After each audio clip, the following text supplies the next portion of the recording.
नमस्कार दोस्तों, कल्पना कीजिए कि कल सुबह भारत सरकार एक नया कानून लेकर आए कि अगर आपकी हाइट 6 फीट नहीं है तो आपकी भारतीय नागरिकता रद्द कर दी जाएगी।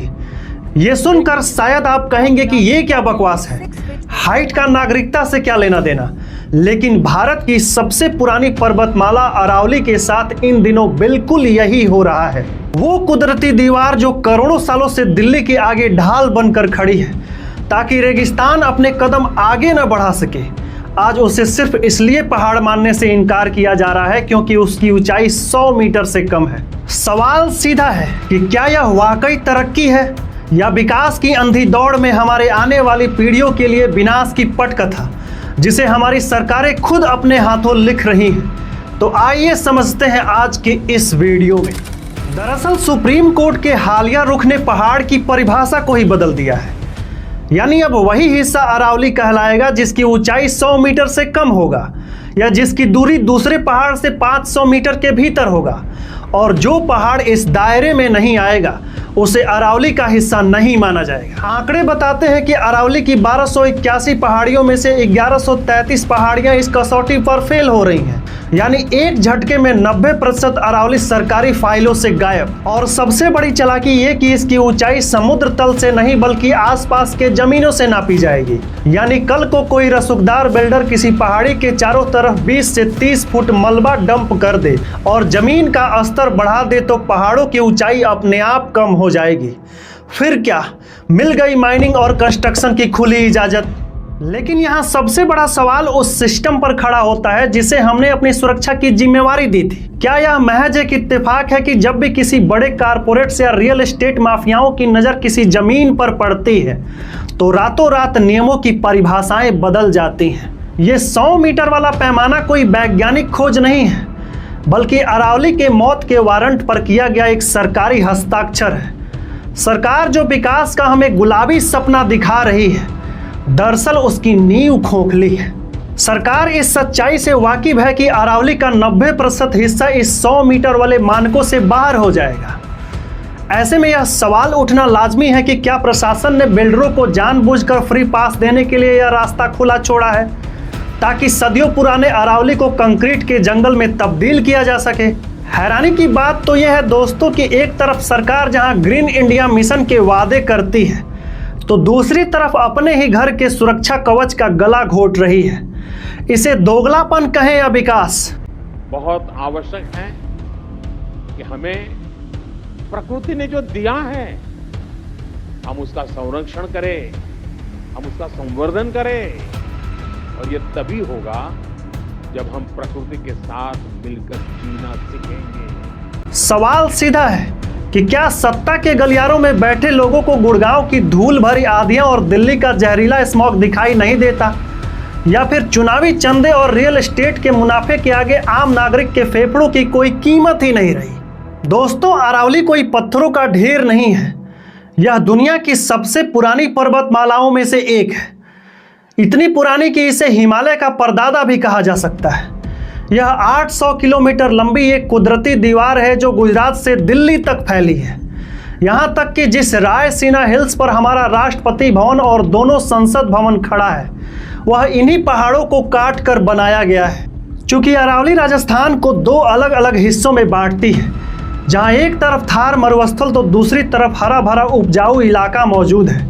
यही कारण है कि जब पश्चिम से धूल भरी गर्म रेत की आंधियां चलती हैं तो अरावली की पहाड़ियां और उस पर मौजूद घने जंगल उन्हें एक मजबूत दीवार की तरह रोक लेते हैं, जिससे रेत के कण पहाड़ों और उन पर मौजूद पेड़ों से टकराकर वहीं थम जाते हैं और आगे नहीं बढ़ पाते। ऐसे में अगर अरावली खत्म हो गई तो रेगिस्तान की तपती रेत को रोकने वाली दीवार गिर जाएगी। नतीजा ये होगा कि दिल्ली और गुड़गांव की आलीशान सोसाइटियों में धूल के ढेर लग जाएंगे, आपके घरों के खिड़कियों से रेत अंदर आने लगेंगी।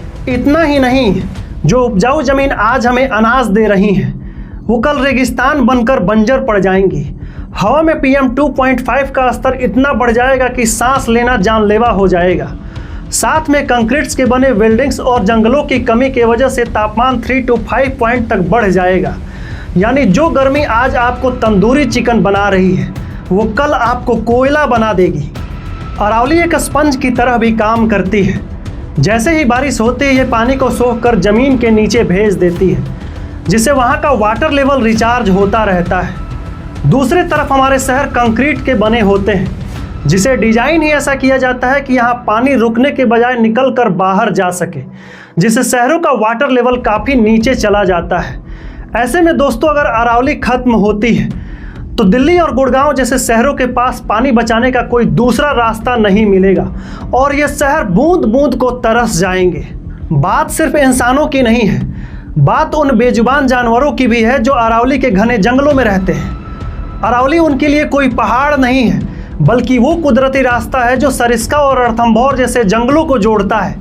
ऐसे में जब हम पहाड़ काटेंगे तो इनका ये रास्ता बंद हो जाएगा और वे छोटे छोटे टापुओं में कैद हो जाएंगे।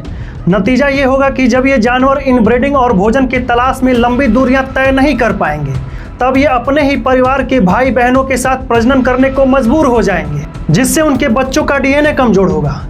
वो बीमारियां जो उन जानवरों के पूर्वजों में मौजूद थी वो उभरने लगेंगी, जिससे उनके आने वाली पीढ़ी कमजोर होगी और धीरे धीरे वे बच्चे पैदा करने की क्षमता खोने लगेंगे और अंत में रिजल्ट ये होगा कि उनकी पूरी प्रजाति ही खत्म हो जाएगी।